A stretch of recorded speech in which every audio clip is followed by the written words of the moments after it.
Do you want to introduce what we're going to talk about? No, you're the host. You're the host, man. I don't want to step on your toes. All right. So we're going to talk about Spiderverse today, the movie. Miles Morales. Oh, are we? Yes, Okay. totally. Myles Morales. So I totally fucking lied to you yesterday, though. I told you I was going to watch the movie again. Yeah. But yeah, that got shot down because of my wife's friend being here, and they didn't want to watch the same movie twice, and there was no way in hell I was staying up that late to try and watch it again. Yeah. Yeah, it's a long one. Yeah, It's almost 2 hours. it's a really good one though, especially for animation. Oh, dude, it's so beautiful. It's like Sony learned how to do a Spider-Man movie. Finally. Oh, I couldn't believe it. I couldn't believe it. And it was like right on the heels of Venom too. So you're just sitting there like, 'cause I remember when they announced it and like they were showing trailers. I go, you gotta be kidding me. I'm not gonna fucking go see that. That looks stupid. And I was like, and I like barely paid any attention to it because I was just like, Venom's gonna suck. I don't know what they're doing. Like Amazing SpiderMan 2, the one with Andrew Garfield, was so freaking bad, dude, that Sony just sullied everything Spider-Man for me. And then all of a sudden, this thing starts getting great reviews. People are talking about it. And then I saw this featurette like breaking down the trailer and why the animation was so spectacular and stuff like that. And so I was like, okay, this sounds like it's pretty special, and I wanna go see this. So I saw it in theaters, and it blew my mind, dude. Like, it was so good. It was just like, it was an experience. And then I watch it again. I super snobbed it, and I saw it like 3 times in theaters. Okay. And it's fucking. It was just so, you get to enjoy something different every time you watch it. And, like, I just bought it on 4K because I'm one of those snobs. And I was just sitting there. It was so beautiful. But then, like, you hear all the audio, and the audio is, like, everything about it's good. I love it. They have a couple of bad music cues, I think, that don't really hold up for me. But other than that, it's fucking flawless, dude. I love this movie, like, so much. It's insane. Yeah. It's one of those ones. I was not expecting it to be as good as it was, and I had heard all the hype, and I thought with all the extra hype on it, it was just gonna make it. Yeah. It was gonna be like Hangover all over again for me, because it with Hangover, everyone built that shit up, and I didn't watch it for so long. I went in thinking it was gonna be the best thing ever, and to me it wasn't anything. Especially with the expectations. So I went into this one, with a little lower expectations because I'm like, dude, everyone's talked it up so much. Like, even you talked it up to me a few days before I finally watched it and everything. So I was hoping that it wasn't going to be a bust. And it really impressed me. It really impressed me, especially being a good animation done from Marvel. Granted, it is Sony, but it's done from Marvel. Yeah. And Marvel is not really well with their animation. Movies that they've done. So yeah, they're the Marvel movies. Like, if I'm assuming you'd like lump like the next Avengers or like those like God, like they did Avengers Assemble 1 and 2. Yeah, the cartoons. Yeah, like the TV cartoons. Yeah. It's just weird because it's just like. Sony, you just didn't see it coming. It just came out of nowhere, and then you hear about like how they had like 2 or 3 directors, and you're like, oh, that's a recipe for a disaster. But somehow they all had the exact vision, and it's so cool to listen to featurettes about it because it's just like you could tell these people really cared about it, like the way they talk about why they use like hand-drawn moments, like they're like, we literally drew it so there was no motion blur, so like you can literally pause the movie at any time and it looks like a painting or like a piece of art. And it's just like, God, they just nailed it, dude. And I love the music. It's like this movie did something that not only did Justice League try to do, they did it in a movie, and it was great. And then not only that, they introduced like strong female characters and a strong minority who's not only black but also like has some Hispanic. I can't remember if he's Puerto Rican. I think he's Puerto Rican. I believe he's Puerto Rican. Yeah. And that's so cool. And it's just, they do subtle things, like he just speaks to his mom in Spanish, and he's got friends that he speaks to, but it's not like heavy-handed in your face. It's so natural. So it's just like, I think this movie does almost a better job than what Black Panther tried to do. It's just, he's such a good, he's such a good, compelling character, and he, like, you get to watch him struggle, and you get to see him, like, granted, really quickly, almost a little too quickly, become like a fucking badass. Right.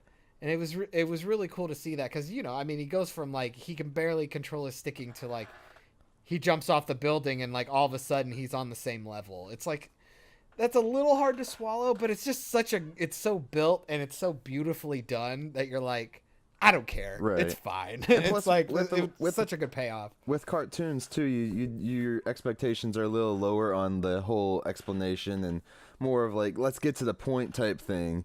Whereas like their Marvel movies, they're like, okay, well, how can Spider-Man do this? But every Spider-Man movie is about the same. They take 20, 30 minutes explaining his damn powers. We know how his powers work. At least, you know. It's like, yeah.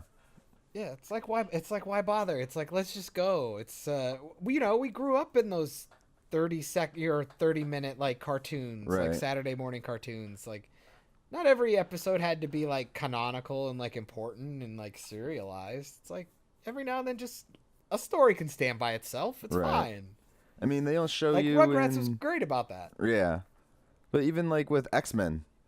With X-Men, they don't have to. They didn't spend the whole movie explaining every single person's powers and how they develop them well, and you know, it's And so it's like, I got it. Like, here's what I do. Watch me do it. Right. And then if it's like, if people ask for that, then you can go that route. Like, or it makes them more intriguing. It's like, okay, I've watched him use these cool powers for the last 4 stories I've read.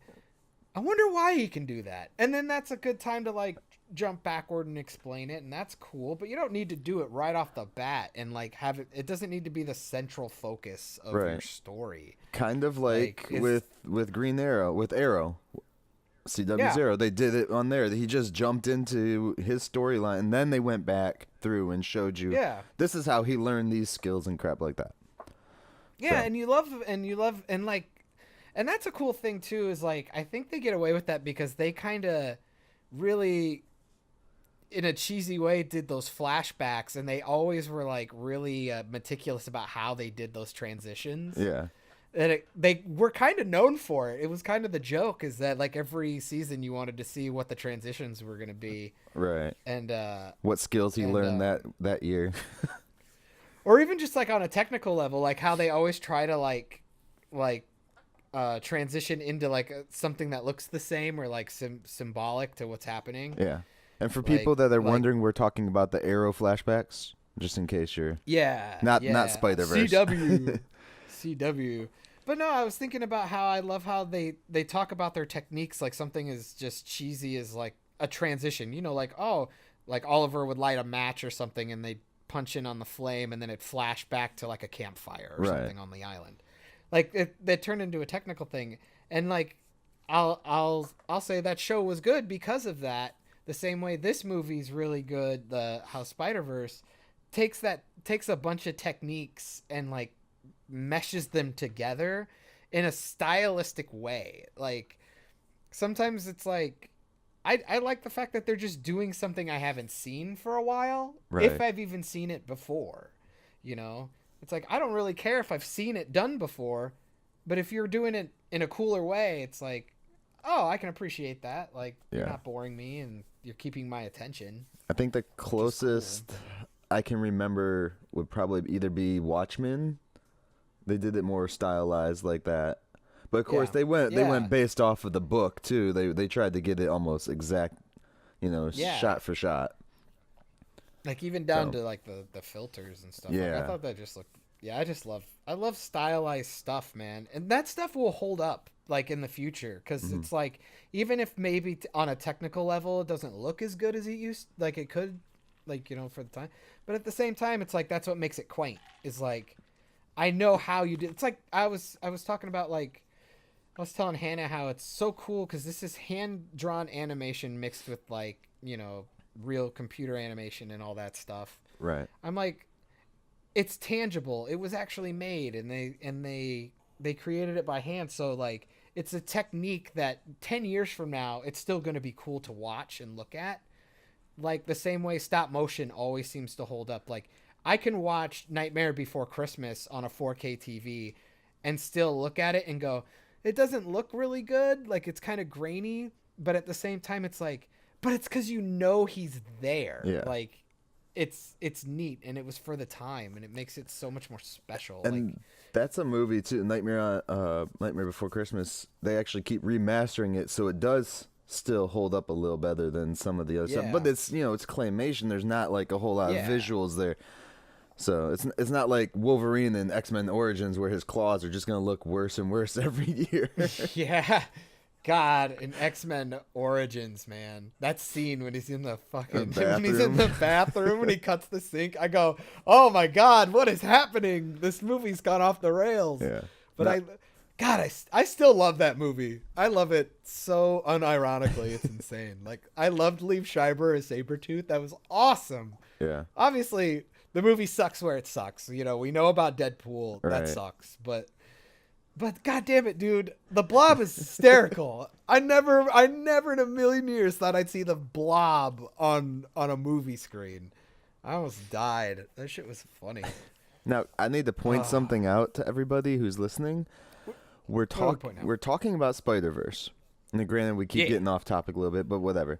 But we're talking about Spiderverse. We're on a podcast, not a video, and John is still pimped out in Spider-Man stuff. Yeah, it was like kind of by accident, but kind of on purpose. Because the hat I just bought. I love the fact that it all matches your chair too, dude. The black and red. Oh yeah, dude. I've found out that I own a lot of red and black things. It was my high school colors, so I think it's just like ingrained in me for some reason that it's like a cool color combo. But it is a good color combo. Hey, fucking Miles Morales' suit, black and red. How do you like that? Yeah. See? I like the suit at the end of the movie. Bringing it back around. How he did that. Bringing it back around. Oh, yeah, using the spray paint. Yeah. I thought that was neat. Yeah. No, I'd never read any of the comics. I don't know if you did, so I'm not sure like if his powers in that are the same in the comics, but I'd like to go back now and read some of that stuff. Yeah. No, it's like I'm pretty sure they were extremely loyal to the comics. I've always known about his powers, but I've never read any of his stuff or like SpiderGwen's because I'm not going to lie, I was one of those like pretentious jerks. I was like, I just want my Peter Parker, dude. Like, I don't need everybody else. Like, I'm cool. I'm good with my generic white boy number one. Like, give me Peter. I like his story. I like Aunt May. I like all that stuff. Aunt May, dude. Aunt May is a good one that they added in there too. That was. Oh, we'll talk about that. We'll talk about that. But yeah, continue, man. Fuck, I lost it. Peter Parker's story. Yeah, I just always went with Peter because he was always in the cartoons that you watched. Right. On Saturday morning, he was always like the focal character. So I was like, I just read his stuff, and there's so many comics. You're like, I'm not gonna go read them all. I'm good. Yeah. But then like, all this Spiderverse stuff came out, and I just go, oh my God, can it stop? This is so dumb. But then you started to kind of see them bleed into other comics, and you'd find out they have like really cool backstories, or they're really good about being like, nope, this is an alternate universe. Don't worry about Peter. Like, this is just them. This is how it works. So you can just, you can have both characters and it not bother your lore. Yeah. Which is cool. I see when one of the things I was worried about with the Spider-Verse movie too, though, was that they were going to do kind of like the Madam Web storyline within it. And I'm glad they didn't go that route because Like, I remember that storyline in the 90s Spider-Man cartoon. Yeah. It was pretty badass. Like, you got to see all the different Spider-Man. One Peter Parker was a freaking actor and he was scared of everything. Yeah. Yep. Yeah. But it was cool to see a lot of the suits from the Madam Web series in Spider-Man showed up in that movie. Yeah. So. Yeah. No, I think that's what they're working towards, because they really like hit it home in the visuals, like when they would like pass or be seen going through the dimensions, like in that little like purpley world into like the weird space in between. You can kind of tell that they were really hitting home, like the sparkling was like looking like webbing inside the dimension and stuff. So I think I wouldn't be surprised if that's what they're working towards. Because there's gonna be a sequel. There just has to be. And I hope we don't hear about it for about another year and a half. I want them to go I think take some time on like it. It was like 3 or 4 years I think they spent on this. Like, it was crazy. Probably. Because they were like, I think they said it was almost like 2 years from concept to finally drawing our first image. Okay. Because they talked about it so much. It was something like that. Like, now you got but it's like the Blu-ray or the 4K disc, so you have like all the special commentary and all the extra stuff too, or is there a lot of stuff on there? I'll be getting into that. Okay. Oh yeah, I'll be diving deep into that stuff, and it's like, I've been trying to get my hands on the art book, the actual art book, but dude, that shit is sold out, dude. You cannot get it anywhere. Yeah. Like the day it released, I was trying to get a copy. It was already sold out. Like you could go on eBay and people were selling it for like $250. That's crazy. That's ridiculous. But if I can get my hands on it, oh boy, I'm gonna be reading that. And then it's funny because I'm not even like a big animator. Like, I don't really draw. I used to, like, back in high school. But damn, dude, it's just like, it's so, like, the imagery is so special. Like, it's like every frame it felt like had a personality. Like, there was always like really cool compositions or just always colors. It is hard though. I will always say it is kind of hard for people, like, because they do that weird red and blue gradient in the background. Yeah. And they even do it on the characters sometimes. Now if you, they like, no, go on. Oh, and yeah, because of that, it's like, it kind of messes with your eyes, almost like you feel like you should be wearing 3D glasses, and it kind of jacks with your mind. And if you don't like that, that is a hard pill to swallow with this movie. But if you can buy it and you're cool with it, damn, it is pretty. So, like, it is really pretty. Exactly what you just said.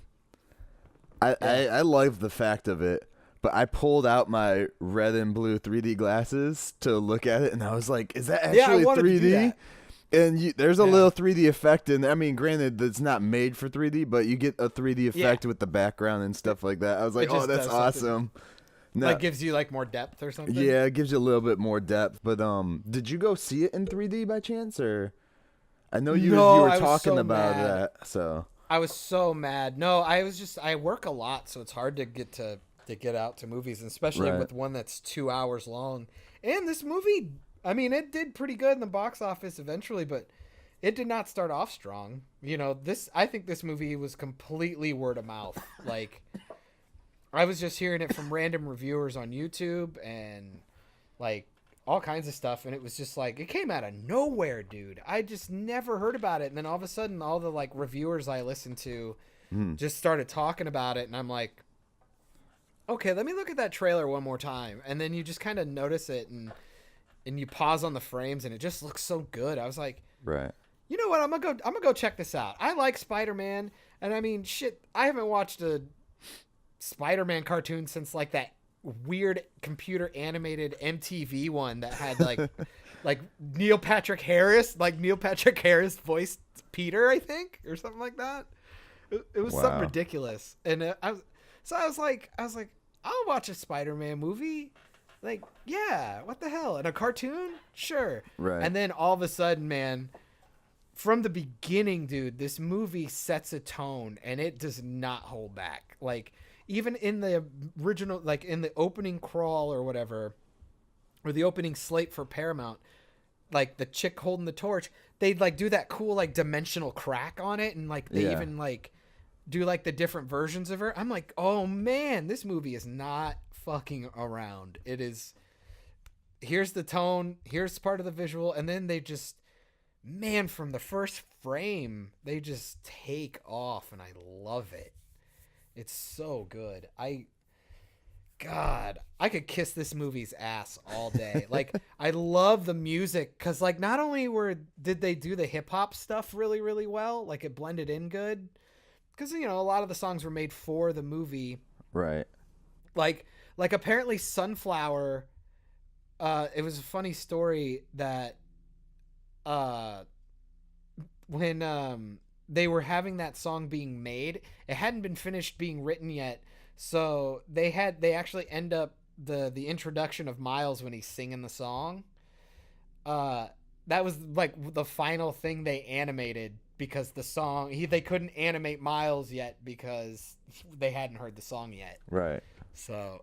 But, like, all the framing and stuff and, like, the set dressing and all that, they, like, started animating it, and then it was, like, the last thing they finished. I was like, that is so freaking interesting, dude. It's so cool. And, like, the song is great, too. Like, I remember hearing it on the radio the first time. I go, that song is annoying. Like, I hate it. I hate this song. It's like, just kind of, like, overly catchy. And then I go to the movie and they use it, and I loved it from like the because it introduces Myles so well. So now I'm like, I have this like, I don't know, giddy feeling every time I listen to that damn song now, because it's just like, it was so well used too. They even do a callback joke with it, and it's fantastic. Like in the lab when he's stuck to the lighting fixture. God, dude, I was dying. And fuck, it's so funny, dude. This movie is it captures the tone so good. It's really funny when it wants to be funny, and it is fucking dark and sad when it wants to be dark and sad, dude. It gets you, and it hurt me. I cried more about that and like Myles' relationship with his dad than I did in like watching Uncle Ben get shot for the 9th time. You know? Right. It was so powerful. It was really good. Like, because, God, I mean, in a movie with a fucking literal cartoon pig running around, cracking wise with a black and white Nicolas Cage Spider-Man. Like, dude, can we talk about that? That's awesome. Right? I was like with that, dude, like, you're going to tell me a movie like that's going to make me cry? Right. Like, damn, dude, this movie's great. Oh, and the casting. Yeah, let's talk about the casting, dude. So, I don't know who the voice of Myles is. Who is it? Do you know? Because I didn't even look anything up. Shamik Moore, I believe. Okay. I believe that's how you pronounce it. Yeah, he's just kind of like an out-of-nowhere dude. Like, he, I guess, has done some voice acting. He sings a lot, I guess. He's good. He's a pretty good singer. I don't like a lot of songs he made, but he's actually a good singer. He's really talented. The only two I really knew offhand was Nicolas Cage and Chris Pine. Yep. Can we talk about Chris Pine's intro there? Dude, I didn't know he was in. I didn't know it was him. I had no idea it was even in this movie. Really? I had no idea until like it was that whole thing. The first time I saw it, it's like you hear Peter's voice, and it's like, well, I know that voice. He started doing the like inner monologue thing, and it reminded me of like the captain's log from Star Trek that they did. I was like, it's freaking Chris Pine, dude. I could see that. I didn't even think about that. Yeah. No, it's just the whole time. It's like, I know that voice. I know that damn voice. Right. And then he pops up in the credits, and I'm like, holy shit.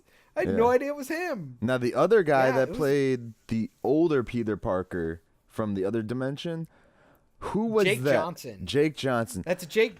He, you will know him if you've seen the movie Tag. He's the stoner. He's the stoner guy. Otherwise, he's really well known for New Girl. Okay. Where he plays Nick Miller. He's fucking hysterical. I mean, he essentially plays the same character in all his movies just because he gets kind of typecast that way. Right. But holy shit, did it work. It worked for Peter B. Parker. Like, it worked. Like, I didn't think I was gonna like it in the trailer. I'm like, Jake Johnson, really? What is this casting? Nick Miller's gonna be running around in a Spider-Man suit? Like, I'm not gonna be able to get past that. And then, but because I pictured like a Nick Miller-esque guy, I'm like, I totally bought it. Like a schlubby Spider-Man that kind of, just life kind of got in the way. I was like, oh God, it sounds perfect. Like when he does his little opening monologue, I love that thing where they do the, like, let's do this one more time. And then they talk about their backstory. Yeah. I love that too, by the way. It's just That's awesome. It's what Suicide Squad wanted to do. And it just failed miserably at. Yeah. Like, that's what they were trying to do. Like, they did the longer introduction for the 3, like, big ones. Like, they did Spider-Man, SpiderGwen, and then Peter B. Parker. So, they did those 3, which was pretty cool. And then at the end, I love how they do Miles's one. Just a quick one, Yeah. And, like, and it's just, like... And those are all so special, too. Like, you could literally just watch those little scenes, like those little package scenes, and just be in awe of it without context. Like, it's just, you can appreciate the movie for how pretty it is, even if you don't like the story. Yeah. Or, like, if you don't like hip-hop music and it doesn't work. There's original score in this is incredible. Like, and they blend that orchestra into this hip hop so well. It's like the songs were made to be orchestral, and it's just so well done. I mean, like, some people really don't buy it, like, because it's a style choice that they do throughout the movie, and you'll know if you like it after the first music cue. It's like, spoilers, Chris Pine Spider-Man, like essentially Spider-Man Prime, in Miles Morales' universe, he dies, and after he dies, and they and the parents are listening to the news, and they're telling him about how Peter died and all that. They have that music cue to the song. It's like, I'm Not Scared of the Dark. And it's so good. Like, it's so well done. But some people really, really hate that. Like, because some people don't like the tone it's set, because it's like we cut to like a hip hop song, like a pop song. And it's like, but see, I'm like, man, listen to the lyrics. It's like, it's just like, it's saying like, I'm not scared of the dark, and it just keeps saying like, I'm not scared. And it's like, I put that in, and this is me totally like reading into shit like way too hard. I understand it, but for me, they're doing those lyrics, and I was just tacking those lyrics onto all the people who are finding out, like on their cell phones or watching TV and stuff, as they cut to all the audience and stuff. Right. All the citizens. Is like, I'm picturing them like saying those words out loud to themselves as reassurance, because now they don't have the person who's been protecting them for so long. Like, how do you go on by yourself? Yeah. And they're like, the song's like a person trying to reassure themselves that they're not actually scared of the dark, that they'll get through this, they can do this. I just thought it was really, really good. And that's absolutely me like totally projecting, but holy shit, dude, the music is so good. It's so good. They did a very good job with the score on that. The whole thing, like, just picking up the soundtrack would be totally worth the like $12 or $10 or whatever the heck they're gonna charge for it. Just and they released all the Christmas songs too. By the way, they did. Oh, did they? There's multiple. Yeah, they have like Shamik Moore sings, or I guess they have Myles sing a version of "Joy to the World." Did Peter Porker really do one? He did one, I believe. Oh. Yeah, I think pretty much every character did something, I think. I mean, Haley Steinfeld is the voice of Gwen. Right. For God's sake. So it's like, I refuse to believe she's not going to sing a little bit when she gets a movie, because she's in a band. Don't forget that. SpiderGwen's in a band. I saw so many people get pissed off, though, about how, they did the first Spider-Girl, basically, and Black Spider-Man as a cartoon. And I'm like, what the fuck does it matter? Like, at least you got it. Like, oh my goodness. And I think they did so much better. Anybody who brings that up is just I think they're begging for attention. Yeah. that's a delusional person who just wants to get into a politics fight. Right. Because this movie, and like, I'm sorry, I absolutely do not care. Black Panther is not a good movie. It is a very, very terribly constructed movie, and it will not hold up. The CGI is not great. The story is really boring and basic, and there's really nobody to root for in that movie. You almost root for the villain more than anybody, and that's not a good thing. Black Panther, not in that story. Black Panther is the Lion King in live action with people. There you go. I'll subscribe to that news. I've been saying that since day one after I watched it. I walked out of that theater and looked at Nick, and they're all like, Hamlet, dude.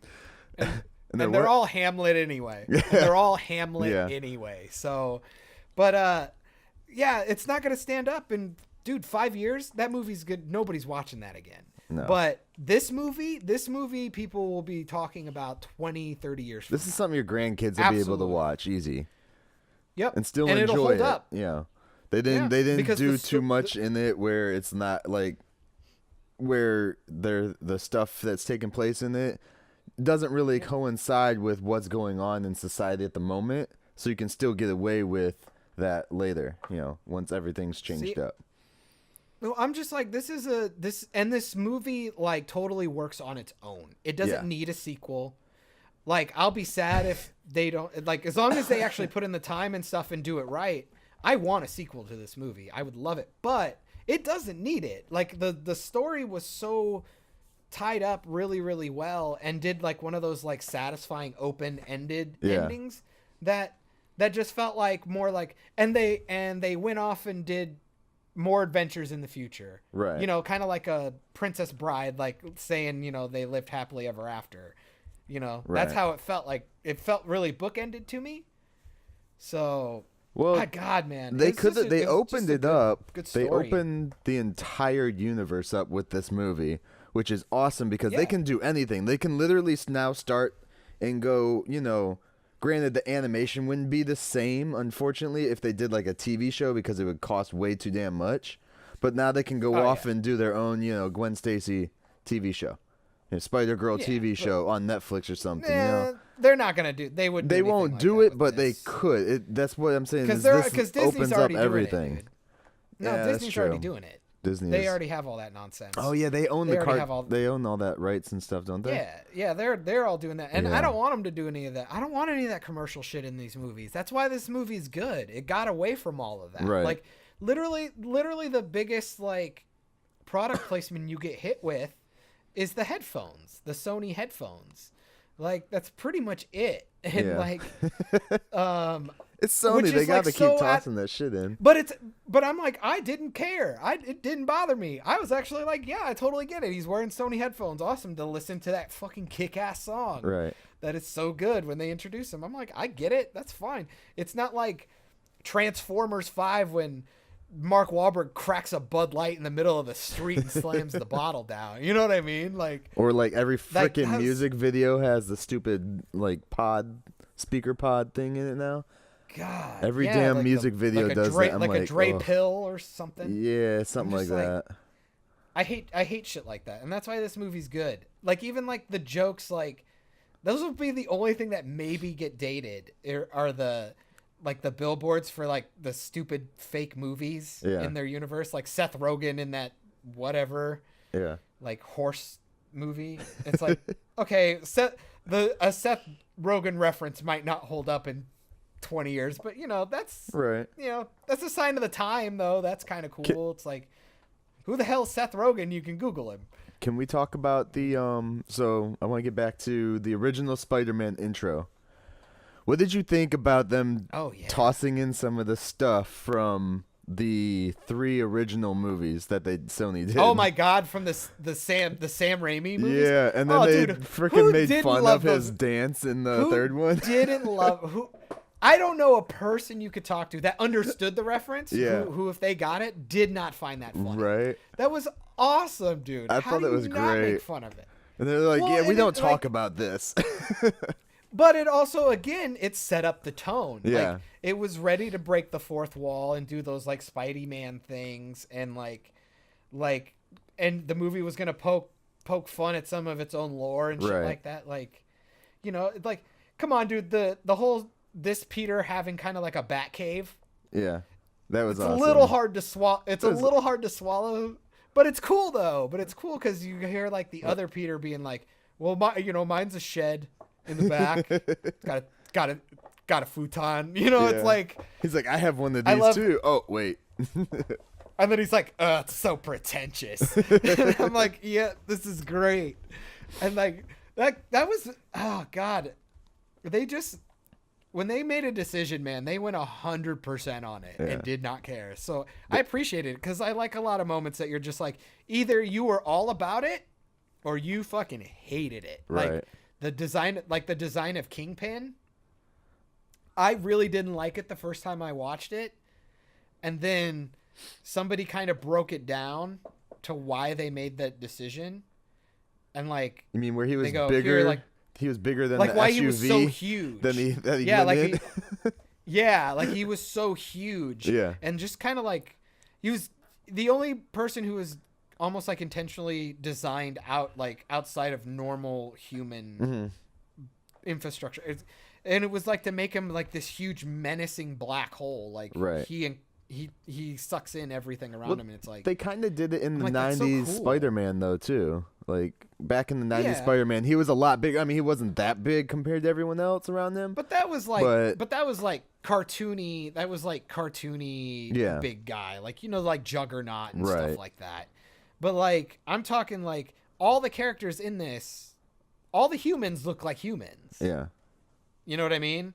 Like they're all spiders compared to him. But like, but if they're all humans, they look like humans. They look like a normal person. But he looks like a big box, essentially. Yeah. So it was hard to swallow the first time, but then it's like when they talk about how like, but like, look how he takes over the frame, like when he does this, and like how he changes like the dimensions and like composition and stuff. And I'm like, okay, I'll go back and watch it. And I watch it and you go, oh god, yeah, if they would have done it a different way, I just don't think it had been as impactful. It would have just been another dude. And it's like, he would have looked like Tombstone or whatever, you know? It could have just been really boring. I did like... So I was like, I thought that was cool. What did you think about how they did Norman Osborn? They kind of made him like an actual beast almost in that thing.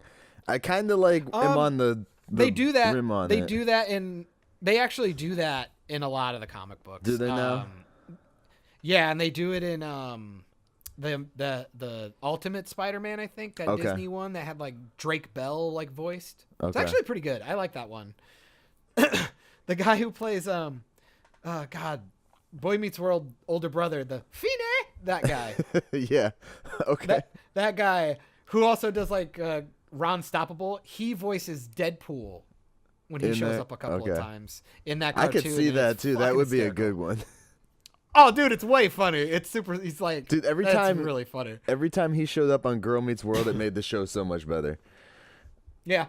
Yeah.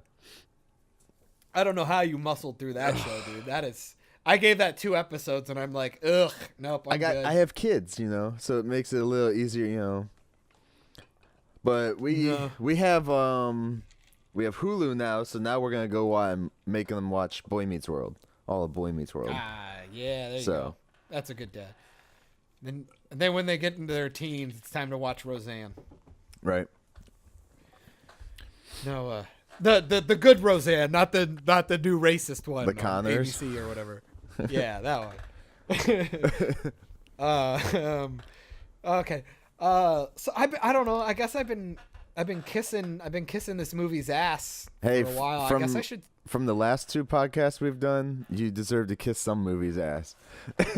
I want people to know that I am not jaded and hate everything. If it's good, I like it, dude. If I don't like it, I can tell you why. Because there's a lot of reasons to not like a movie, but a lot of it's just technical dumb shit. It's just like, how do you get this wrong? Like, God, I remember watching that was that shitty Harry Potter ripoff movie, not ripoff, but Fantastic Beasts spinoff.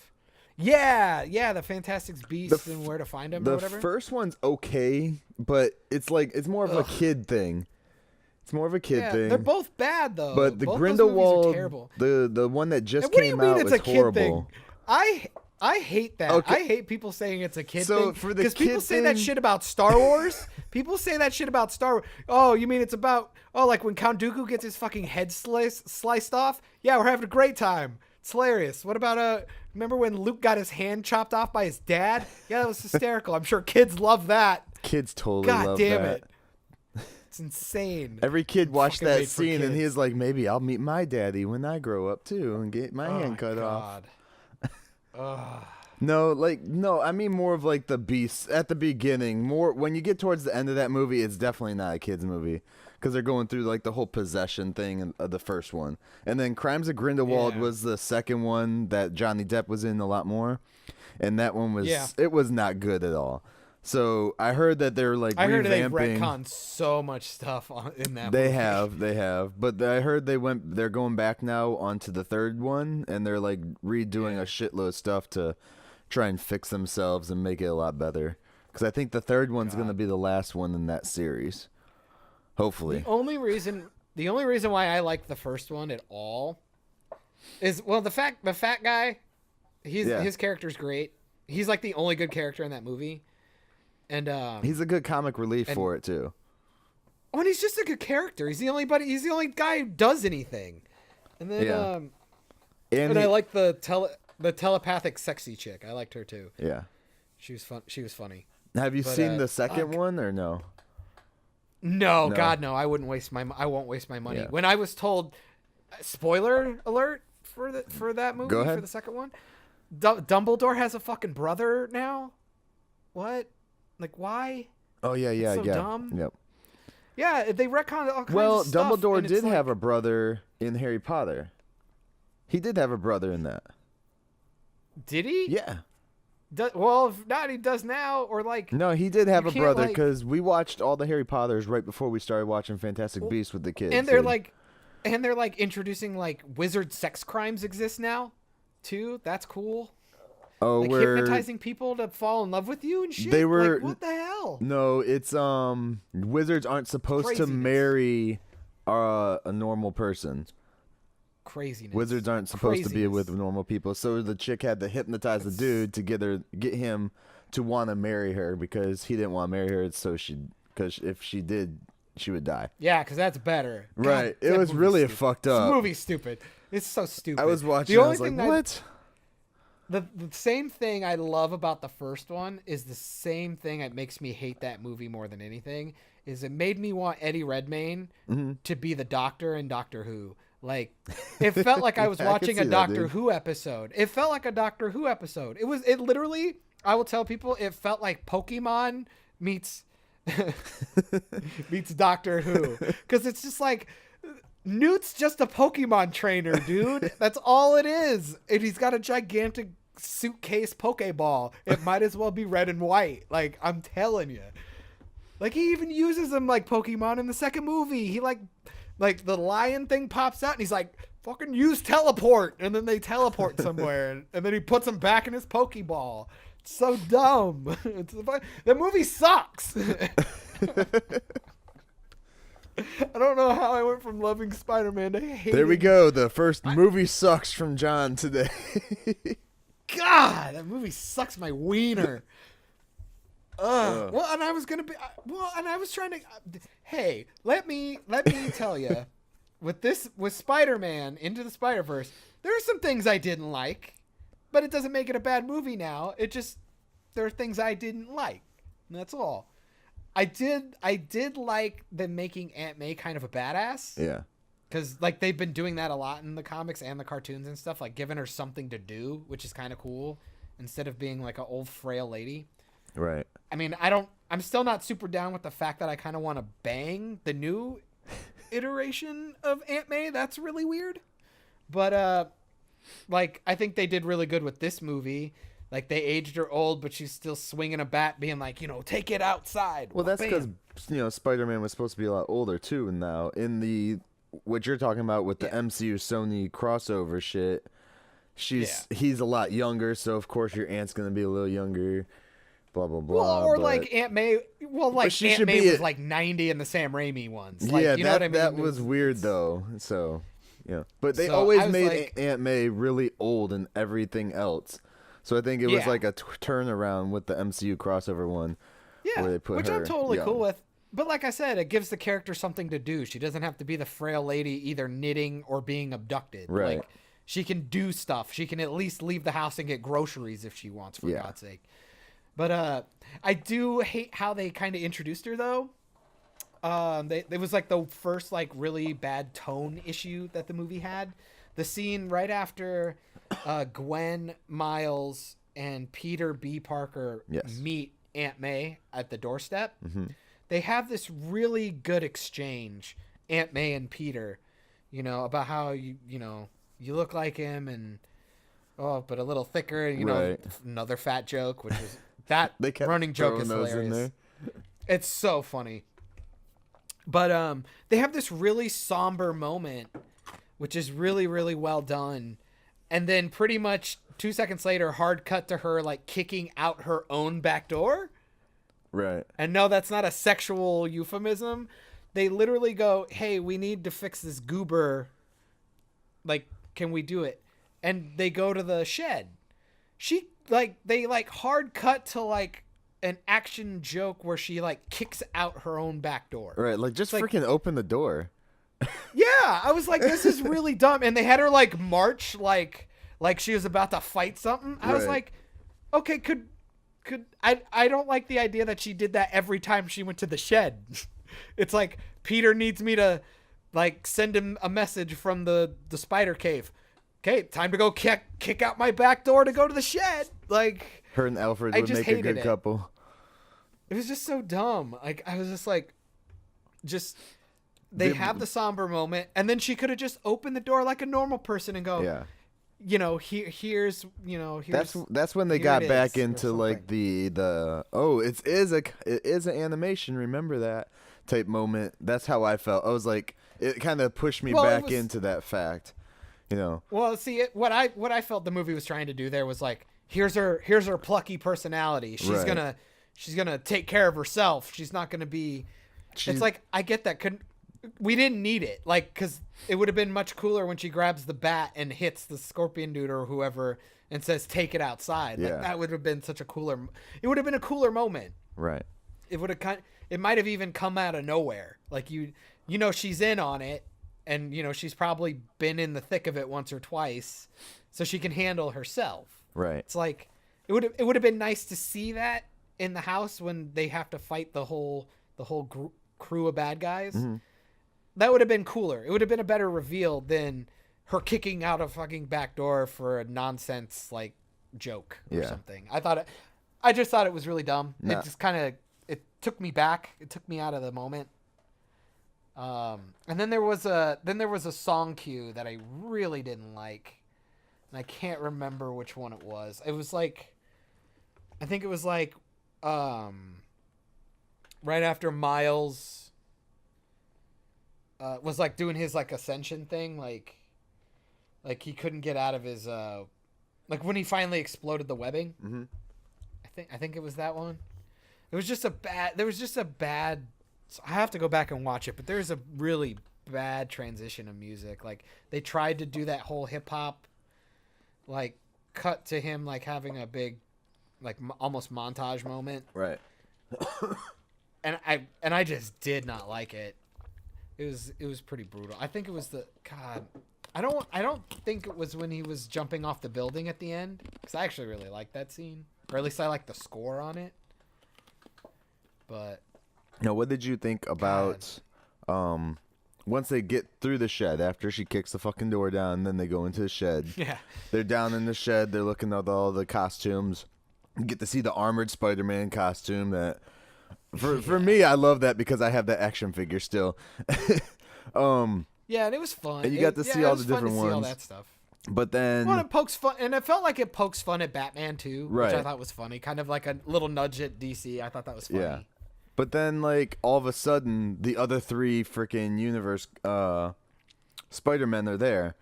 And I'm like, Yeah. okay, so they're there. Why the fuck didn't she just get them down there a lot faster, or say, "Oh, I know who the fuck you are," you know? Oh, because it's I get good for the story. point. Yeah, I you get want the scene. story. You want the scene, and But it's like and she could have fucking you know, told them, "Oh, there's more people in the shed," you know? But she also probably hasn't seen another Peter yet. Right. That would be a shock too. Is that he's not blonde and blue-eyed, but he looks like him. Right. He just looks like a brunette version of him. So I mean, and the only one you don't see their face of, the normal face, is Noir. Noir. Yeah. Yeah. Which So, he would have been a Peter Parker, wouldn't he? Wasn't he a Peter Parker? Yeah. Yeah. Yeah. Because his uncle Benjamin was the Yeah. one that got shot. But no, it's like with the whole Peter thing, they have to introduce themselves to Aunt May because that could be really shocking. Right. And it could be in bad taste. You know, it's like, oh God, you know, what do I do? Because it would have been just as bad as if he would have tried to like hook up with that Mary Jane. You know what I mean? Like, yeah. You know, it's there's the normal rules of etiquette and human exchange still exist, even though he's from a different universe. So boom, that's why that scene was there. How do you like that? But yeah, I love the fact that they're already there. Yeah. Because then you can get all three of them right there. They do a quick, here's my quick origin story. Yeah. Here's why I exist. And boom, let's get on with it. And then they introduce Spider Ham just instantly and right off the bat with a joke. Because, like, here we go. Like, we're in. Here's a fucking cartoon pig, deal with it. What's that thing he said? He says, "That's all, folks." And they're like, "Wait, can he say that?" Oh, at the end? Yeah, at the end when he's about to leave. Like, when they get they finally get the thing to shut down and they're sending them all back home. He was a nice one. He gave in, like, when they were doing the big fight scene at first, and something was about to happen. I think it was Scorpion was about to hit SpiderGwen, and he just comes up with like a bat or like a big hammer thing. The mallet. He pulls a straight fucking out of the Looney Tunes wooden mallet out of nowhere. Right before that, it was like a serious moment. Like she was gonna get hurt, and then he just like comes up. They had those perfect hits of comedy when you needed it. But it worked with the storyline. It was great. Dude, I'm telling you, it's a problem with a lot of movies these days. They don't understand what tone means, and they don't know how to balance it. And this movie nailed it, dude. Yeah. It nailed it so well because it's just like, I know the scene you're talking about. Yeah. It's at the end, and Scorpion is about to stab and finishing blow Penny Parker, the spider one, and he comes up and he says, "Oh, a cartoon." He's like, "What?" And he like hits him with the mountain stuff, and I love at the end. Did that feel like a cartoon? And I was like, "Oh my god, it's just it's so cheesy in such a good way." Yeah. And they don't stay on it too long though. That's the great thing is they jump right back into the rest of the action and story, so it's really good. I mean, these guys are great storytellers. Like, they know how to use imagery. Like, it's so sad that, like, movies forgot the whole thing about show, don't tell. Like, you don't need to, like, they're moving pictures. Like, show me an image. Like, don't need to, I don't need somebody to explain the whole thing to me. Right. Like, well, there are a lot of people out there that need that. That's the sad thing. But it's like, but that's sad. Then don't cater to the 1%. Don't be Michael Bay. You know, don't be Michael Bay. Don't do it. Like, to be fair, Armageddon and Bad Boys 2 are like two of my favorite films ever made, but that is neither here nor there. Can I say something, though, to go along with that whole catering shit? The other night, after I watched Spiderverse, we watched Aquaman for the first time. Oh, yeah, fuck. I'm not Oh, my God. What the fuck? It's nonstop action. There's no real story in it. Like it has a little tiny bit, but that's about it. And I was like, there's no slow moments in that thing. So, okay, that's just all I want to say about Aquaman right now. DC's a fucking mess, dude. DC's dead unless Shazam is amazing like I want it to be. I want it to be so good. Yeah. But we've talked about DCU for a while. So yeah.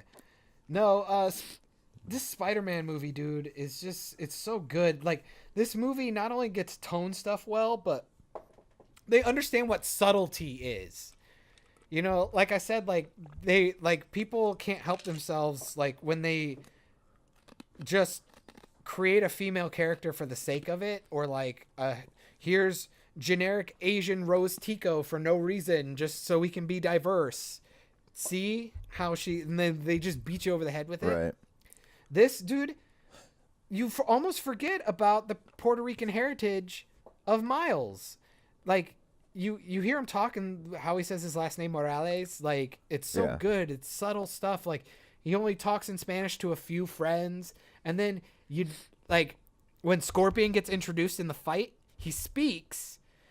And you can tell he's speaking another language. Right. And in the, like, text pop-ups, it says, whatever he says, it's like, you know, give me all your money. It's not that, but it's, you know, something cheesy villain sentence. And then underneath it says translated from Spanish. And then almost like 2 seconds later, Scorpion looks over at Myles, who's grabbed the new goober, and they have a dialogue, a quick back and forth in Spanish. Yeah. And then they just go. And then he talks English with everybody else. It's so subtle, dude. Like, if you don't even think about it, you miss it. Like, it's so good. I just love nice, subtle, cool shit like that. It's like, you don't have to beat me over the head with stuff. You establish something about his character, and you're using it. You're actually using it like a normal person would use it. Right. It's awesome. You just don't see that anymore. Oh, it's so good. Yeah, it's definitely I don't gonna know. be one that I'm gonna have to pick up for sure. Like, we didn't pick it up. We just rented it real quick just to get it watched and everything. Yeah, I always tell everybody, like I was telling people with this movie, I'm like, $30 for this movie is a fucking steal. And that's in 4K. Dude. Right. Not only do you get the 4K disc, you get the Blu-ray disc, and you get a digital copy. Yeah. It's like, why bother? Like, just get it. It's like 4K, and it's like, it's animation, dude. Animation is going to be up to snuff with whatever the visual criteria is when it comes to movies like this. It's like, why would you, if they remastered a Disney movie in 4K, why would I not want that? Like, it's animation. It's not trying to bring old film up to 4K. It's like, this animation is glossy and pretty. Like, I'm sure Wall-E looks incredible in 4K. Like, I bet. And it'll look good in 20 years. That would be an interesting one. 'Cause that's Dude, what, I 10 love years this old animation. now? Something like that, yeah. It's gotta be. God, I keep trying to think of things I don't like in this movie. Like, I really didn't like how he beat Kingpin at the end. I appreciated the callback joke to the whole hey, like the hand on the shoulder thing. Right. You know, I'm a sucker for referential shit. So I was like, oh, that's really funny. But at the same time, it's like, Kingpin's just been kicking the shit out of him, even with the reflexes and stuff, like even caught a kick from him. Uh-huh. Why would Kingpin even remotely give him the time to put his hand on his shoulder and zap his ass? Doesn't he, if I remember correctly, wasn't he like looking tired and then put his hand on him? You know, and then I think Kingpin had his other hand cocked back, was about to hit him, and then he looks up, says, hey, and that's when he zaps him. So I think Kingpin was getting ready to knock his ass out anyways. He just got to it faster. I understand what you're saying, though. Yeah, it's just, it was a little too, movie scripted, right, if that makes sense. But I still liked it. It's not a deal breaker for me. And it's funny. That was the one scene that Marvel wrote in there for him. Yeah, probably. Damn it, Kevin Feige. The executive producer was like, here's my one note, boys. No, it was good. It was fine. It was cool to use that power on somebody finally. That wasn't an accident. Yeah, now that I think of it, it is kind of like the callback that they did in Infinity War, where Thor comes in, axe in the fucking chest, and I told you, blah, blah, blah. I'm like, okay. Maybe you could have cut his fucking hand off, dumbass. Yeah, no shit. Fucking Infinity War. That is a movie. That is a movie that I love. That's a movie that's not a movie. I always tell you. It's like meme the movie. Because if you watch that movie without ever seeing a single other Marvel movie, you will get nothing out of that film. Yeah. I refuse to believe. Did you notice how they cut it together though, like fucking Star Wars? Yeah. It's all cut together like Star Wars. I'm like, that was one of the things that like I got it. It played well because they were dealing with so many characters. Yeah. But I was like, y'all just ripped this shit from Lucas. Like, come on. Dude, every Disney movie is going to be Star Wars from now on. Disney is completely unoriginal and just has a political agenda that's just so bad right now. They want to be loved by everyone so badly that they're just pissing everybody off. Like they're just mishandling so much stuff. And the weird part is they keep doing it in the exact same way. Like they're using the same formula to destroy classic movies. It's incredible to watch. It's just like I can't even believe it. Now what? Zoe Kravitz was fucking Mary Jane in Spiderverse? I did not know that. Really? Yeah. Dude, I so cried at the scene when like Mary Jane was like given the eulogy for Peter. I couldn't believe they killed him, dude. I was like, holy shit. They did it. And they did better than Batman v Superman. When Superman dies, they left it two separate. This one, it's fucking Peter Parker.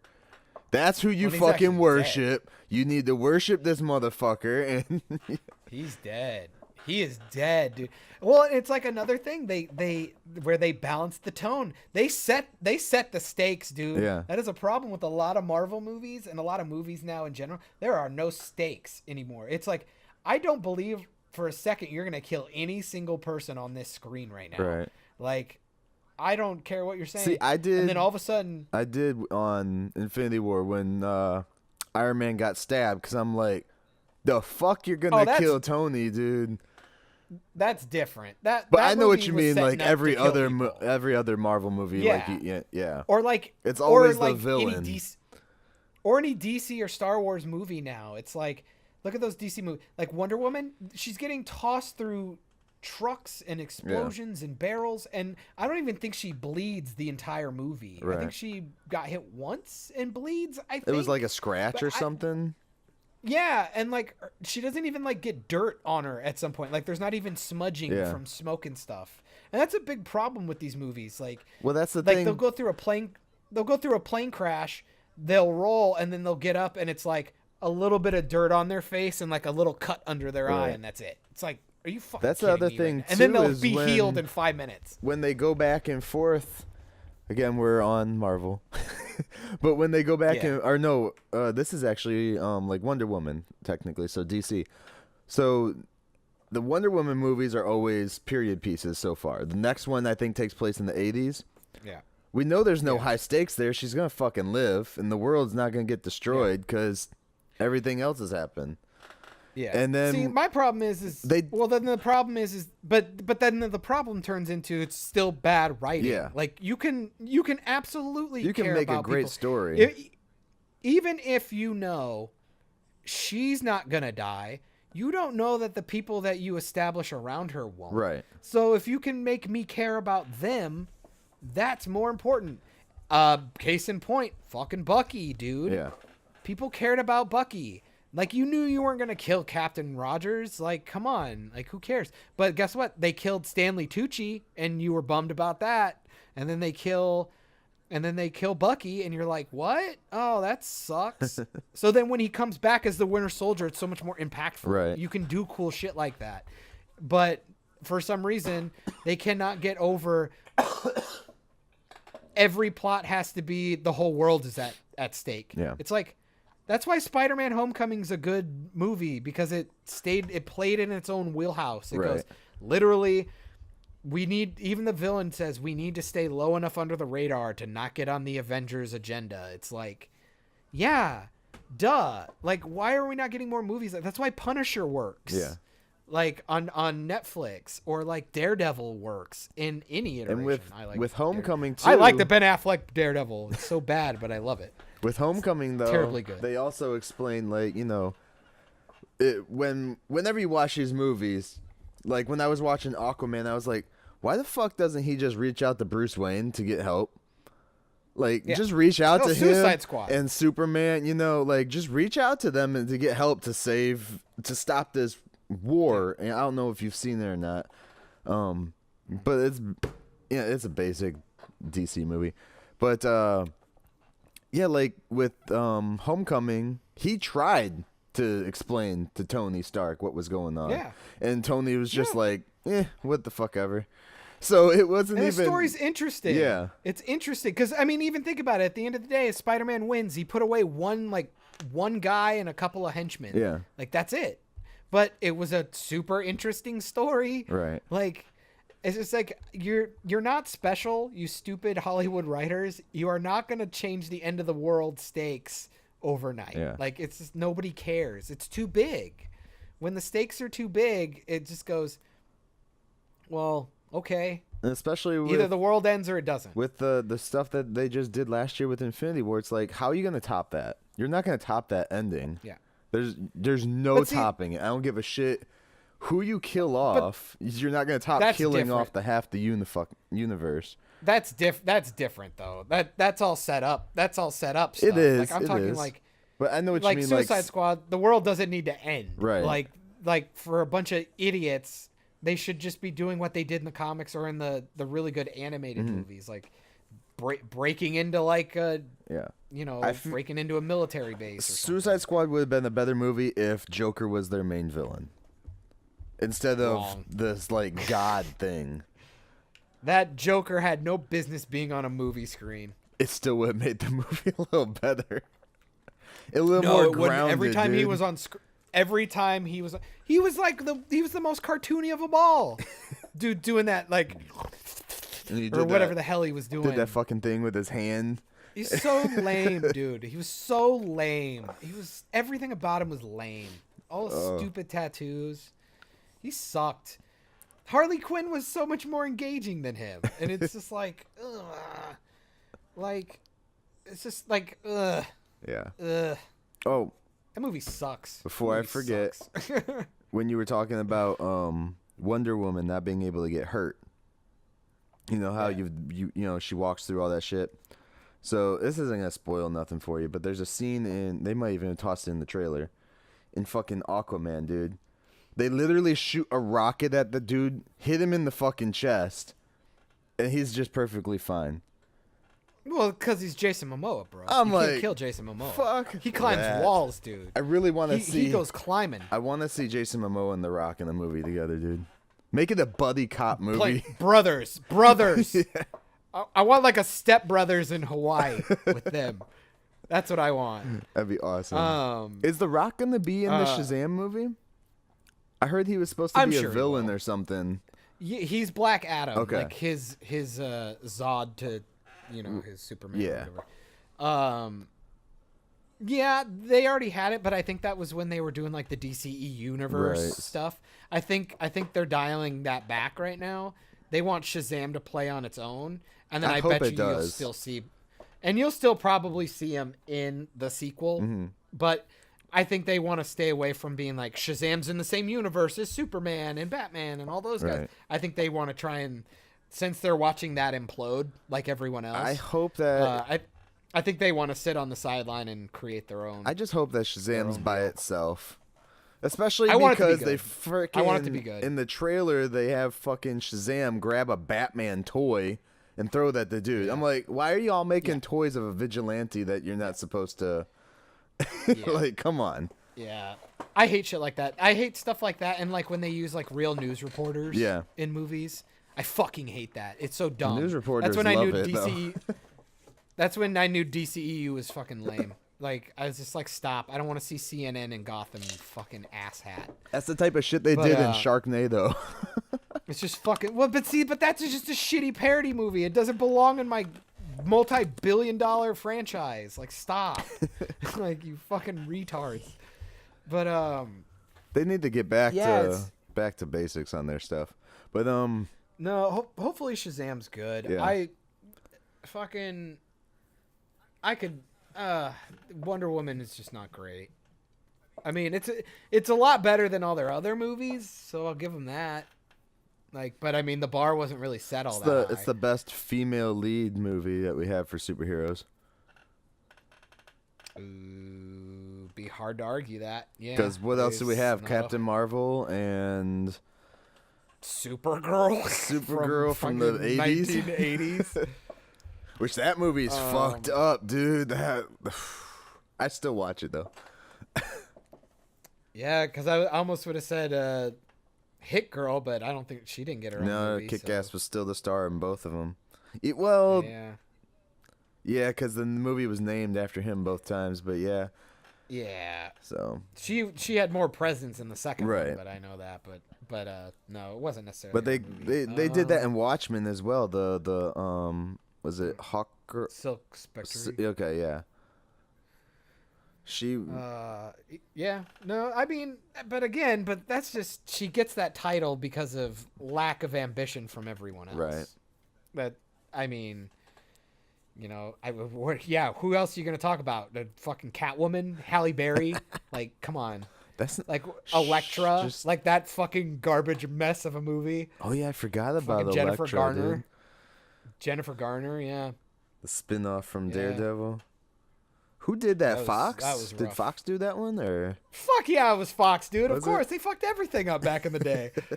They were fucking everything up, dude.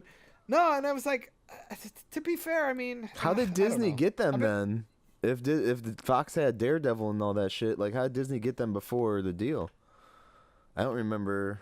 Maybe they just sold them off before the deal. Yeah, it was after. It was after. They had to have gotten them before the deal because they did a Daredevil TV show. No, they bought the whole catalog rights from them. They belong to them.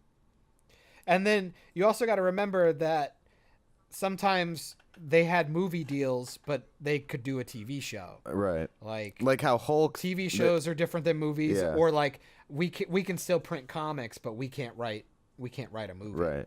Like they own certain aspects of it. It's like, yeah, because like Sony could still do Spider-Man cartoons, they just can't do a live action Spider-Man. That's why they were able to release this Spider-Man into the Spiderverse. Right. But they don't own it. You know, like you're not going to see Andrew Garfield playing Spider-Man in the Sonyverse again because that no longer can be done. Right. Because Marvel owns that part of it. So it's all stupid logistics. It's kind of how Hulk, Disney can't do a standalone Hulk movie right now. That's why he's in everything else. But who cares? We don't really need a standalone Hulk movie. Like I think what they're doing with they're breaking his story down into multiple movies, which is a lot better than trying to do it for one whole movie. I'm like, that's a lot better. Well, it's because it would be the same. Well, it'd be the same problem as watching a Superman movie. You know, it's like nobody wants to watch somebody who can't be hurt get punched in the face for half an hour. Like, even your kid fell asleep in Man of Steel, for God's sake. Like, did you hear about the it's like the show Disney's doing? If a kid's falling asleep in Superman, you fucked up. For Disney Plus, they're gonna do a talk show with Thanos. Sorry. Who cares? Disney's gonna do a lot of stupid stuff. I'm just fucking with you guys. I'm just fucking with you, dude. I just wanted to see what you'd say to that. The fact that it doesn't surprise you though is really says something about Disney's shit. Disney will rape all of its you know, all their properties right into the ground, dude. They're just gonna rape them nice and clean. It's Jurassic World, terrible. Star Wars is going down the shitter. They're gonna run that thing into the ground. They're gonna run Star Wars into the ground. Oh, dude, they already did. That shit's dead. Like, I don't think J.J. Abrams can repair all the damage that The Last Jedi created. I would say Last Jedi was probably the reason why people started critiquing movies with a finer tooth comb, because people are sick of shitty movies. Well, they don't own Jurassic Park though. Disney Jurassic Park's Universal, isn't it? So that they probably own that too in some shape or form. But it doesn't matter. It's the same. But it's the same. It must be the same writers then, because they look exactly the same. Yeah, I'll give you that. I mean, they're all interchangeable. I don't know. All right, so we're getting a little off topic again. Let's go back to Spiderverse. Did you want That's what I do. You want to say anything else about Spiderverse? I know you said you had a lot to say about it. Me, unfortunately, I only watched it once. John here watched it 600 times. I believe I've watched it 5 times now. Okay. And my latest was about 48 hours ago. So there you go. No, the one thing I really enjoyed about it on my like 3rd or 4th viewing, because I always say this movie lends itself to multiple views because there's just so much going on. Right. That it's like the first time I watch it, I'm just taking everything in that I can. Yeah. I want to figure out the story. I want to learn who the characters are. I want to figure all this stuff out. And then the second time, it's like, okay, I want to go see the visuals now. I want to look at the background and the people walking in the street and all that stuff and see things that I may have missed. Like what posters do they have on the wall and shit like that. Right. And then the third thing after that, you can kind of start to pick and choose. But for me, it's always audio. And I always kind of lump music and audio in there, but mostly like sound design, which in an animated movie, I didn't even think about this till the other day I watched it, is that it's all sound design when it's animated. Yeah, because they have to make everything for it. Yeah, so you're just really recording your actors, and then you're creating all of the sound within that world. So I'm like listening to certain things in the background of like when the funny scene where Myles is accidentally dragging an unconscious Peter B. Parker on the train, like on the side of the train. You're hearing all this chatter from cops and on the radio and like people in the street and stuff. And I go, or like when people make like subtle remarks after somebody says something, you really start to listen to that stuff because you go, that was not an accident. You didn't just pick that up on the microphone. That was deliberate. Right. The thing that person said in the background or that thing that you heard was deliberate. The movie did that for a reason. So that is really cool. Because there are a lot of things. I don't want to spoil it. I always say just go and watch that part, or I guess listen to it. Is the sound design? It's awesome. Yeah. The sound design is just incredible. Like, and they do like cool musical cues even like with Prowler. They do with Prowler. They have this like audio cue with him, like, wow. And it's really cool. You'd think you'd hate it.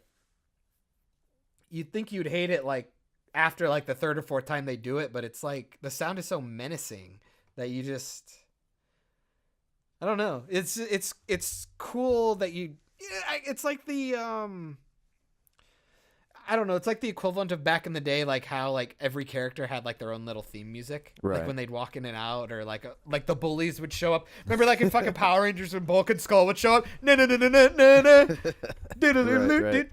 was like, it's like, you know, it's just like the sound design and stuff was so good because the whole point of sound and stuff is to like really encompass you and kind of force you into a feeling.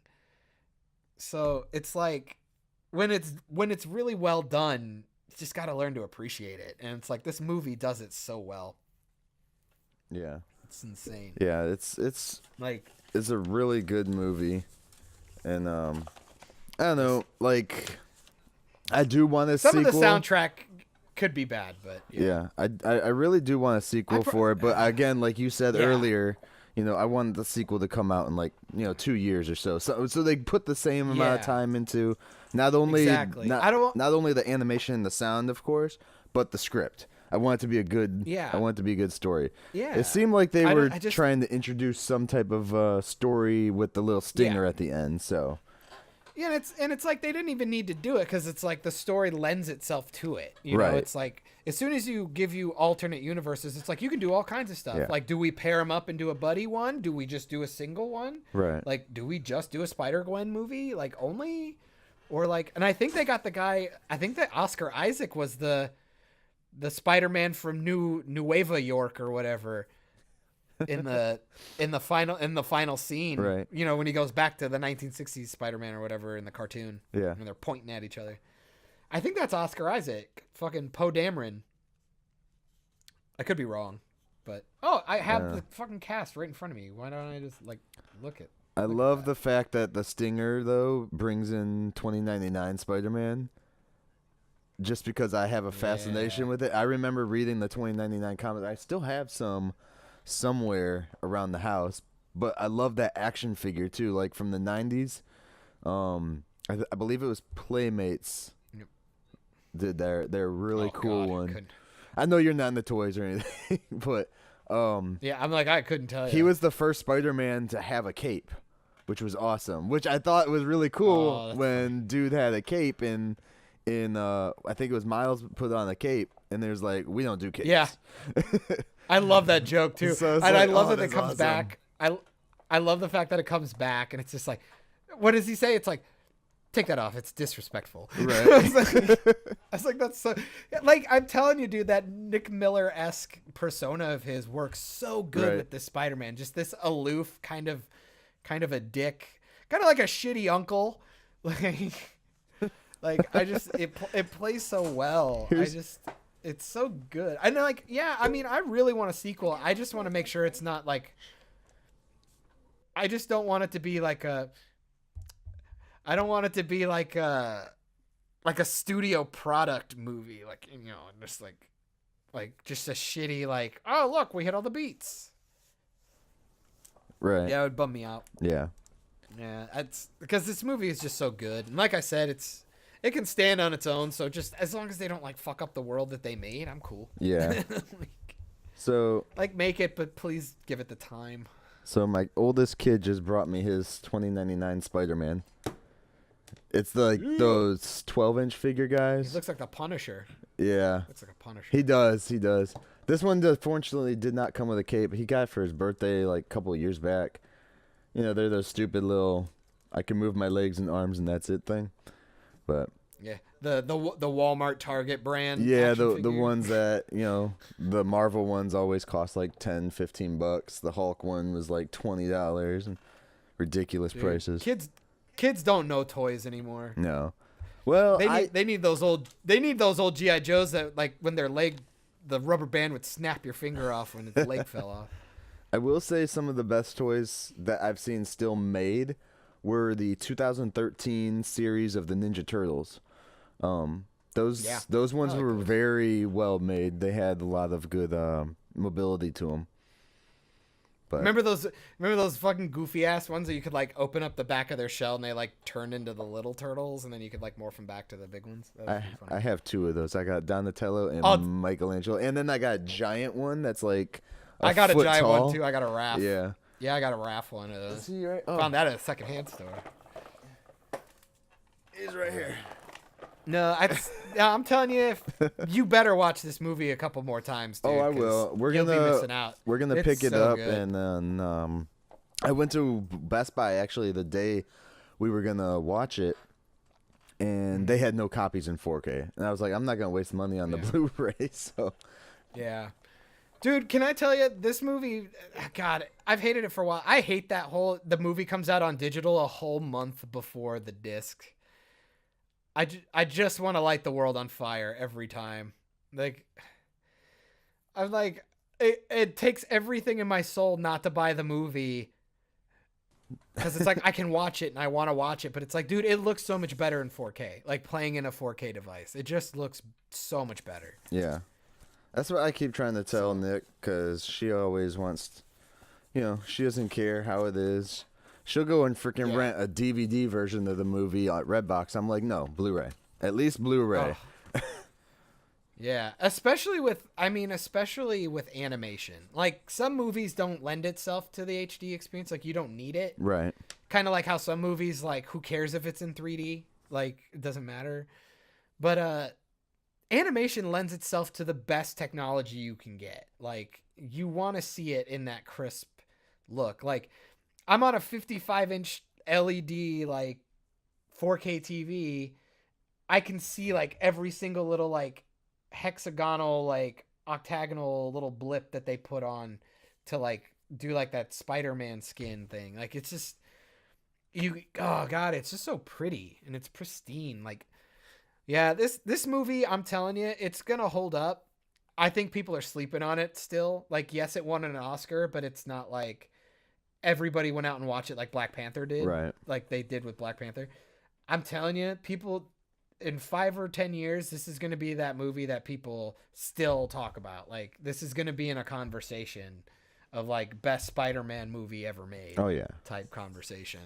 Like I'd almost argue it's the best Spider-Man ever made, but Spider-Man 2, the Sam Raimi one, is pretty incredible.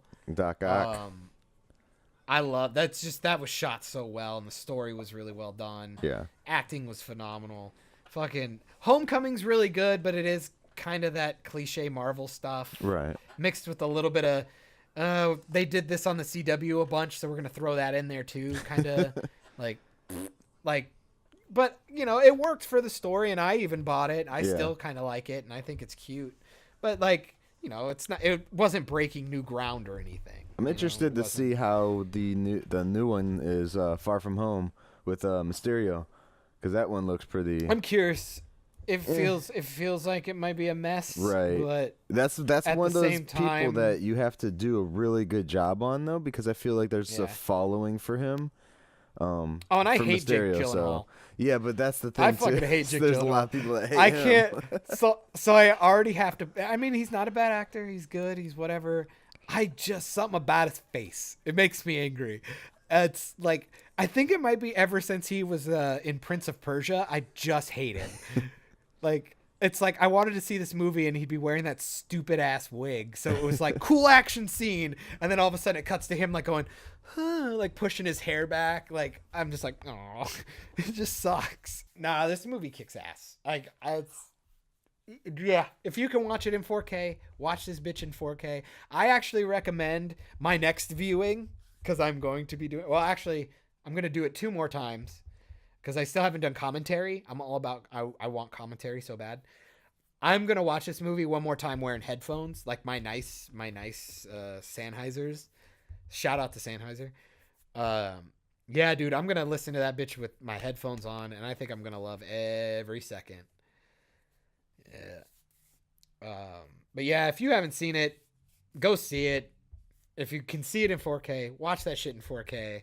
John, Yeah. Your recommendation is to fucking buy it? Fucking go see Spider-Man Into the Spiderverse. I would even say if you like Spider-Man in general, or if you like good animation in general, just buy it. Don't waste the $5 renting it. Just put the $5 into it. If you don't like it, then you can sell somebody the Blu-ray and make half your money back or something. And because it comes with 2 discs and a digital copy. You could get the digital copy and sell the 2 discs and get half your money back. There you go. There you go. I taught you to cheat the system. Go see this movie. See it. Or if you just want the 4K version, do what a lot of people do and sell the fucking digital code online. That's bad. Don't do that. Michael's a bad person. Do it. He's bad influence. Do it. All right, man. So, do you got anything to add? No, I as just for always, I feel like I did all the talking. Yeah, well, you had a lot more viewings of this movie, so I wanted you to talk a lot more with this one. And I also bitch about stuff and take off on tangents. Yeah, so I wanted you to be able to talk about something you liked and not just bitch about it. So I love how you fueled my anger too. You're like, he's not saying anything bad about this movie. What's something I can bring up that'll really piss him off? But no, I agree with John. Just go out and buy the damn thing and watch it. You know, if you're a cheapskate, find a friend that has it and watch it. Yeah. You know. Yeah. Do yourself a favor, man. And if just don't watch like a bootleg version. You'll really be hurting yourself. For the visuals and the audio, you'll really be hurting yourself on that part. This movie is an experience. There is something to like no matter what. If you don't like cartoons, then you can at least like the story or the music. You can at least appreciate the visuals. The voice acting's phenomenal. I think there's only I think Aunt May's character might be the only rough voice actress. She might be the only weak one in the whole bunch, but luckily she's not featured a ton, so you kind of get away with it. Yeah. But I mean, everybody else is great. Liev Schreiber, so that came out of nowhere as the Kingpin. He's great. Yeah, just everybody in this cast is absolutely incredible. Yeah, man, this is an experience. I'm telling you, this is a special movie. I will go out on a limb and say this is that movie that people are gonna talk about 10, 20 years from now, like breaking real ground. Right. I really think it's special. And let me just put it out there too, guys. Like I know we're saying, this movie's better than, Black Panther by far and shit. But if you like Black Panther, you should still check this shit out. No, I'm saying that. I'm just saying, even if you liked Black Panther and you think, oh, well, that's a fucked up thing because they didn't like Black Panther, well, just go check this one out too, dude. Like, it's worth it, no matter what. Spider-Man's suit's even black, so I'm not racist. He's a black spider. I like Myles Morales. He's awesome. He's a great character. Somebody to look up to. Somebody you can actually relate to. Black Panther, dude. T'Challa is essentially Harry Potter. He got forced into his position. He's like, oh, I don't know what to do. And actually, we didn't even see that struggle. He just he didn't struggle for anything. He just got his ass kicked in a fight once. Because he was outmatched, I guess. Like Simba? I guess he was outmatched. I mean, I guess. Like, isn't T'Challa was like, he was already the Black Panther. He's been trained in martial arts. He was wearing the suit already, so he had the power. Forever. He just had to get the... And he knew how to fight. Yeah. Well, he also knew how to fight, so why in God's name would Killmonger be able to kick his ass that hard? Like, I don't buy T'Challa not being a better hand-to-hand combat fighter. Just because he doesn't have the power and stuff, yeah. It was one of those ones, like, I mean, he took on fucking Captain America and Winter Soldier at the same time. Yeah, I'm telling you, dude, Civil War, if you want a good version of Black Panther, go watch Civil War. He is almost probably he's easily one of the most entertaining characters in that movie. At least he has something to do. Like, he's going after everybody. Like, he's so badass. His suit looks so much better. Like, it looks so much cooler. Like, it looks more tangible and, like, beefy. Like, he looks like a formidable force. And this one, he looks like he's wearing his jammies. Yeah. Like, and it wouldn't hurt as bad as if you introduced him in the good suit, and he's, like, coming in, like, all beefy. And then the next one he gives him, it looks like, Under Armour that glows a little bit. And then you give him the fucking helmet. It's like, it looks so dumb. Didn't his suit change again for fucking Infinity War? Yeah, that's when they just put him in a onesie. Because you can even see, like, close-up, when they do close-ups of him, you can even see, like, at his neckline, you can see it, like, bunched up and shit. Like, it looks fucking retarded. And, like, I'll never get over, like, right before they're doing that epic, like push into him on the mountain when all the things are coming. And he's like, Wakanda forever! You fucking, right beforehand, you get this, it's just this huge bulge. Because he's wearing fucking spandex. He's just got a huge dong just, like, hanging out. And I'm like, I don't want, can you please not put your BBC in my face? Like, when we're about to have a poignant fight in this movie. I hate it. His costume looks so dumb. It looks fucking dumb in Infinity War. And you know why I know it looks dumb? Because it looks so much better in Civil War. Don't at me. God, change my mind. All right. So now that we're completely off of Spider-Verse and made me look what you did. Michael, you did this. Tried to bring your politics into it again. What politics? Yes. Damn. I am saying that on a technical story, like well created, well structured story and animation, because even the CGI sucked in Black Panther, this is a much better movie. Not only is it a better Marvel-based movie, it is a better diverse movie, and it is a just better action movie. It's just better in every checklist. There you go. Michael B. Jordan is awesome, though. Better. Killmonger is cool. He's cool. That's it. That's all I got, man. That's all I got. Oh, all right, man. Yeah, just... Well, thank you for letting me bitch and complain and then praise. I could see. I told you people. My heart is not completely cold. I love movies. I love things. I can love things. I just can't love Captain Marvel. I can't do it. Or Supergirl. Yeah. I've heard rumors that the new season is pretty good, but that show sucks. And they made it worse because one of the best things they had going for is that Melissa Benoist, or whatever her name is, the Glee chick, actually looks good in the costume. They put fucking Sarah Lance, dude. They put Katie Lotz in the Supergirl thing for the DC Sizzler, the DC Legends of Tomorrow sizzle reel. Holy smokes, does she look really good in that outfit, dude. She looks like what I wanted Supergirl to look like. Like super blonde. Like the cleft chin is, kind of brutal, but it's like it would work for Supergirl. I mean, that's kind of like a signature thing for Superman. Like whatever. Oh, yeah. Nah, I might give, because what's his face from 2.5 Men? John Cryer is Lex Luthor. And I need to know if that looks for real? Stupid. Dead serious. Dude, that's awesome. Spoilers? Sorry? That's awesome, though, because he was Lex Luthor's, like, fucking cousin or some shit in the Superman movies. I have to know. I'll have to watch and see if he looks as dumb as I think he's going to. I'm going to have to watch it. See, you're checking it out? I'm totally fucking Dude, checking that out. I think they even put him in that fucking he suit, actually that green. Doesn't look that bad.